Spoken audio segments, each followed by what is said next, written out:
Shalom, family. Just getting off the live session with Pastor Kofi. It was so great to hear him again this rising. So great. He had been off for a couple of days because he speaks so much. His voice was like, "I'm done for now. I need a little rest." He still wasn't at 100%, but it was still great to hear him today. So great. So yesterday I was talking about. Let me look at my book. I'm gonna make sure I get this right. So I've been going over, the different books that I'm going to be writing, and the one was Stop, Pray, and Wait, and then the other one was Vent, Pray, and Process. So I keep telling y'all, the Most High is definitely still working with me. So this, when I got up this rising, as always, I go brush my teeth, I wash my face, I come on back in my room so that I can say my prayers and get ready to work out so I can, get my day started. Well, this rising, when I went to go brush my teeth and wash my face, someone that lives here in the apartment with us, the water just running. It's just running. And I have really good ears, so I could tell the water was just running. It wasn't like they were washing something or nothing. It was just running.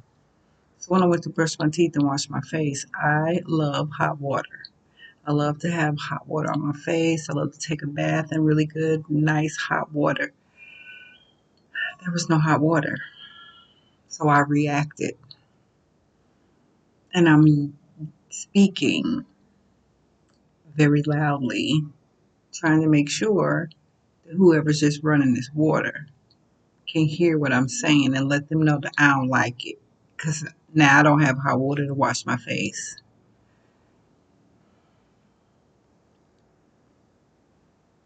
Well, I went on and brushed my teeth, I washed my face, and I came in here to say my prayers.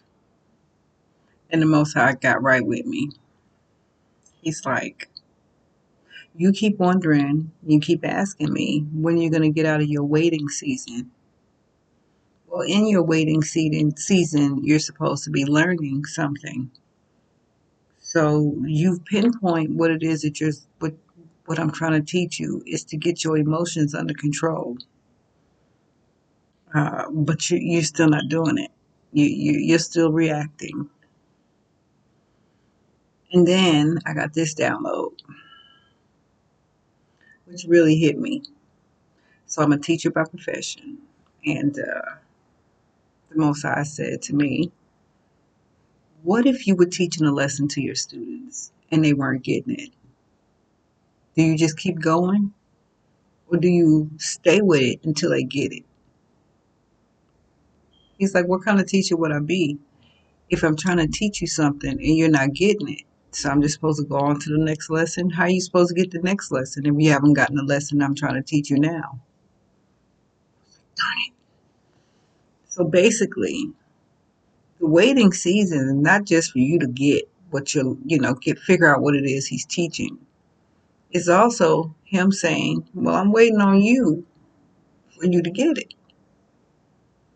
Because what kind of teacher would I be if I'm trying to teach you a lesson and I move on? Every lesson I'm teaching you is important. It's important for your work. It's important for your health. So we're going to stay right here until you figure it out. So when you ask me, because I told you my prayers always get an answer. When you ask me, when or how long will I have to be in this waiting season? You'll have to be here until you figure it out. I'm like, okay, that makes sense. Especially when I would never continue another lesson and my students don't know what I'm talking about or then it's not clicking to them. So now I'm going to try to figure out another way to help them get it. So he's like, well, that's what I'm doing. I'm trying to figure out another way to help you get it. But in this same process, the enemy is like, ooh, I know this is going to piss her off. So let me use this. So I fell for it. again. But that's okay because I'm learning. I'm learning. Um, so I'm going to be here in my waiting season until I learn to stop reacting. Same thing that I said earlier in one of my other videos. I want to say it right. So, vent, pray, and process teaches us emotional healing. So your emotions are still not healed when it comes to something that bothers you. So I came to realize that this person, everything about them irritates me. To hear them speak, to see them, the music that they like, things that they do, it irritates me.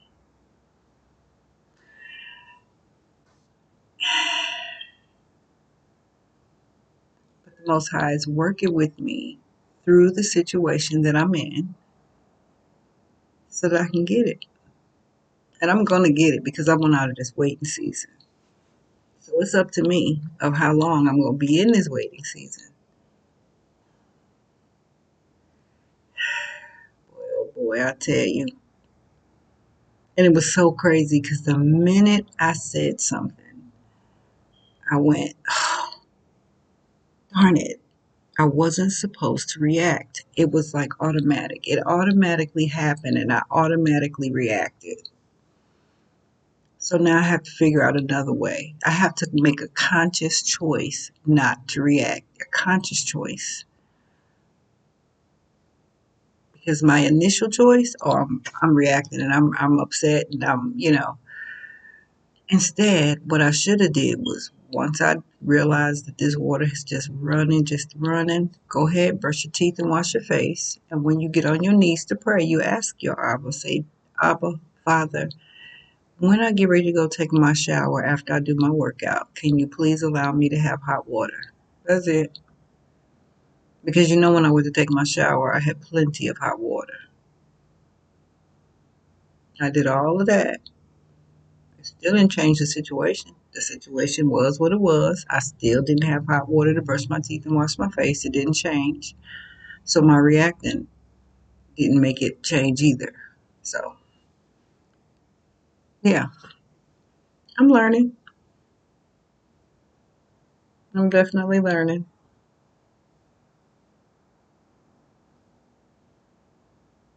I'm also learning that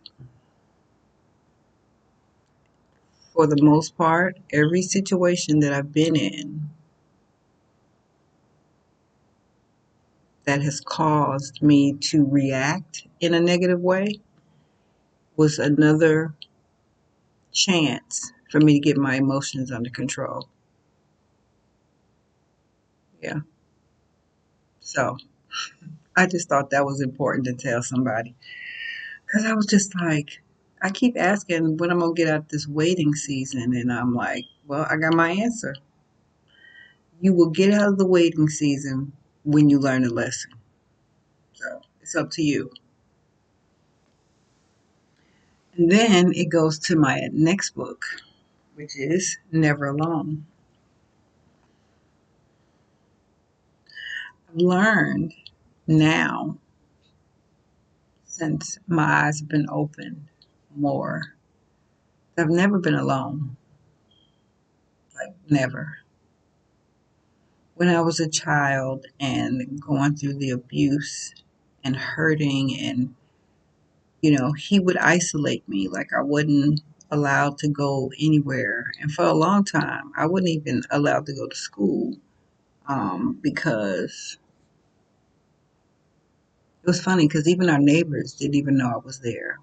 When I moved in with my dad, I was like 9, and initially everything was fun, it was nice, but it didn't take long for him to realize that he needed he needed me to um, be under his thumb more. He needs me to get the rules of this household. So he kept me out of school for a year, and I stayed in the house for that whole year. I didn't go anywhere. Um, and that whole year, boy, it was rough. It was so rough. I just could not understand what was going on. But even through that, I wasn't alone. And I'm learning that now. At the time, I was alone and I felt alone. And the enemy kept telling me I was alone, but I wasn't. That man used to beat me so bad, but the Most High gave me that ability to. I could block it. I could block it out. Like I could feel it, but I used to could block it out to the point where I was like, I didn't cry. I didn't hurt. It hurt, but I didn't hurt, if that makes sense. It was like, I can handle this. I can deal with this. And I was doing that so well that it pissed my father off. Well, it pissed my daddy off. It pissed my daddy off to the point where he would hit me harder because he was like, "Oh, you're not going to cry? You're not going to give me a reaction?" Yeah, he hated the fact that I could tune it out. I mean, he was giving me he would hit me with all his might.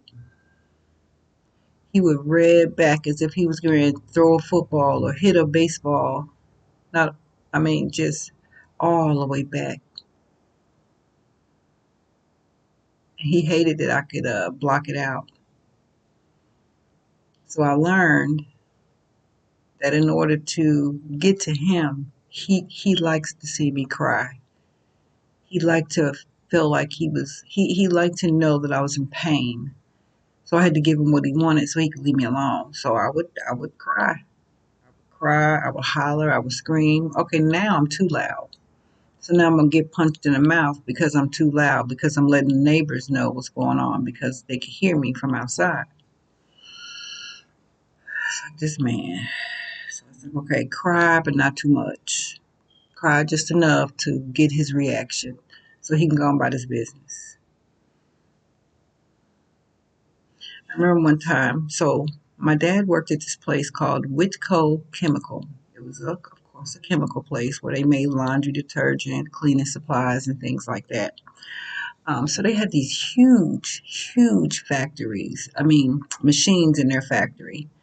And the belts that would move all of the products around, they were like thick belts, like thick belts. I want to, like, okay, the belts was like this thick, and they would be a big long belt. So one night, one of the belts broke, and did I say this thick? I didn't mean that. It'd be probably like that thick because it had to go around this big old conveyor.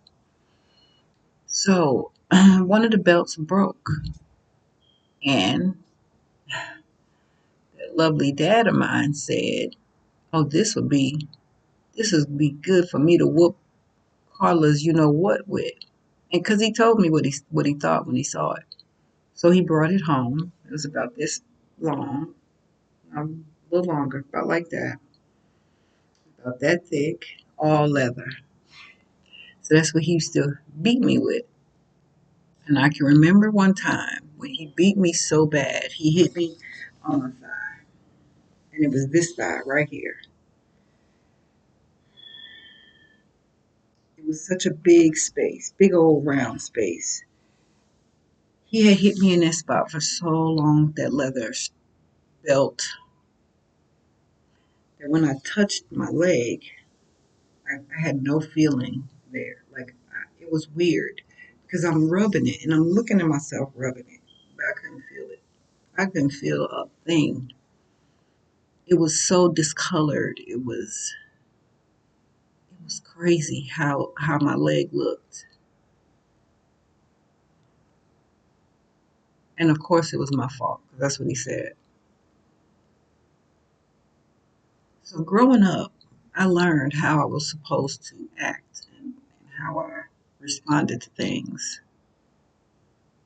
So when you become an adult and you're raised that way,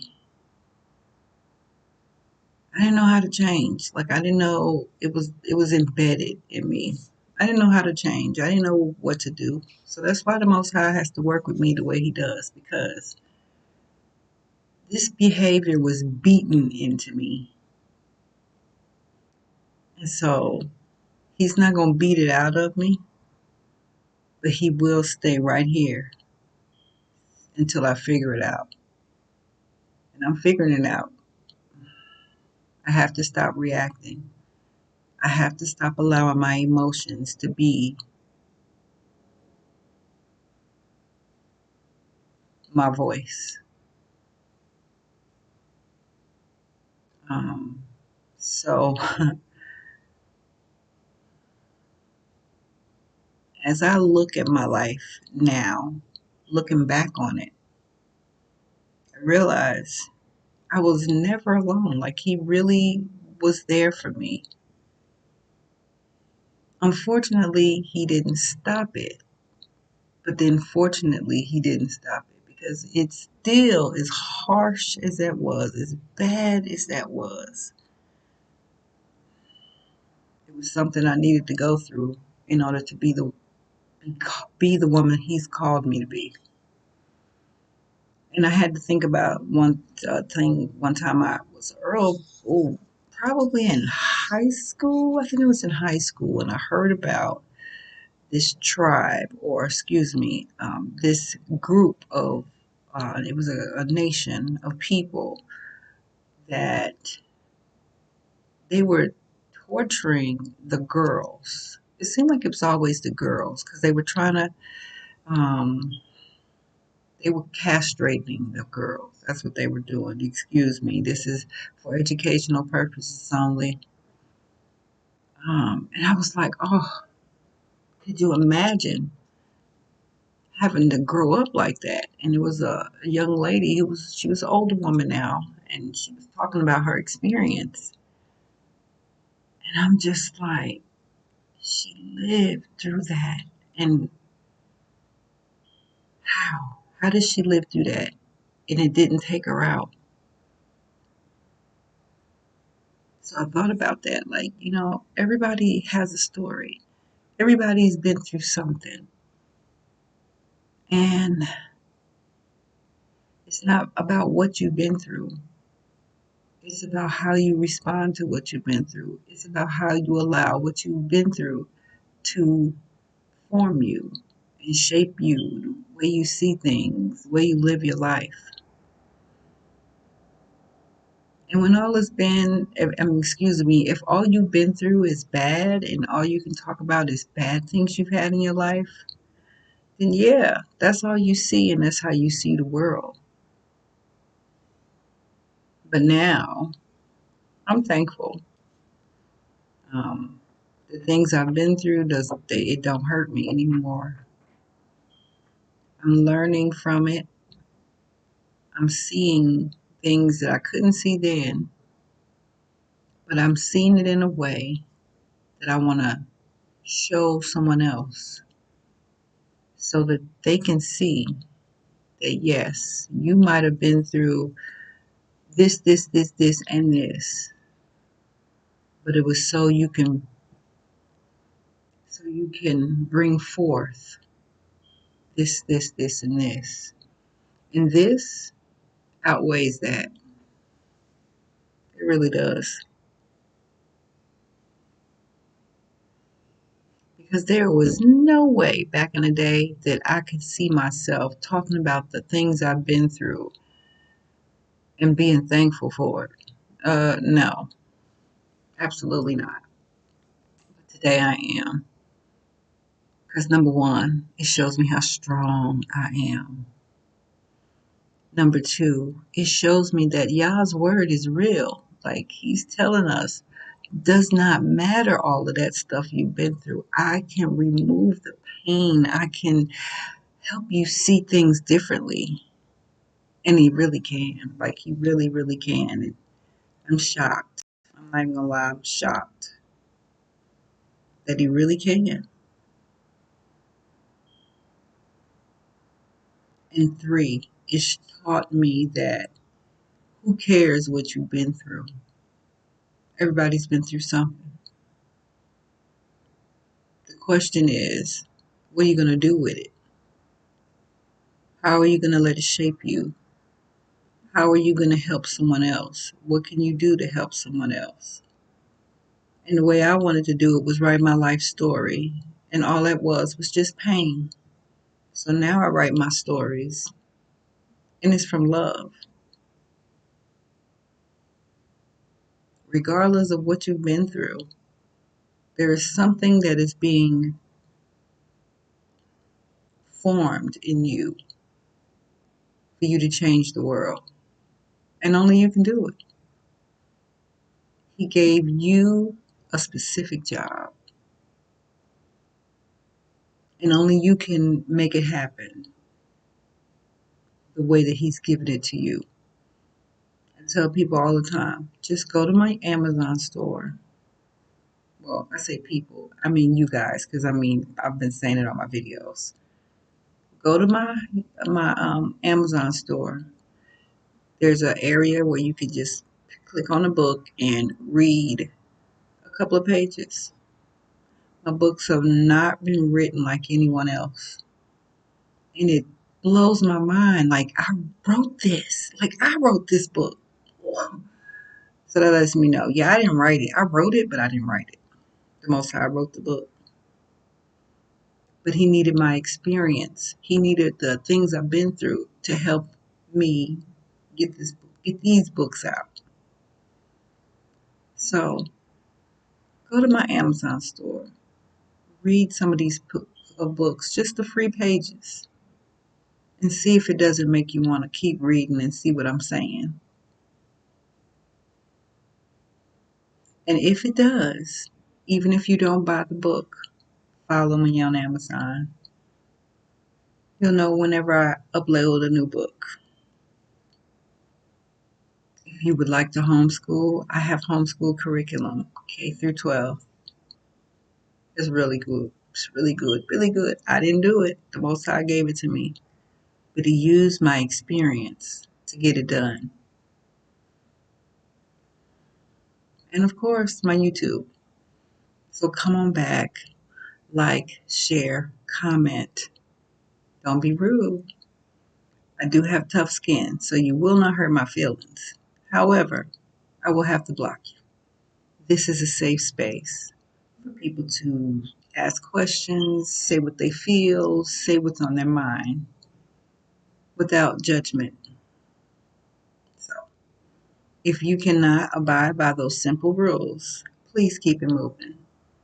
Otherwise, come on back, follow my journey, and let's heal together.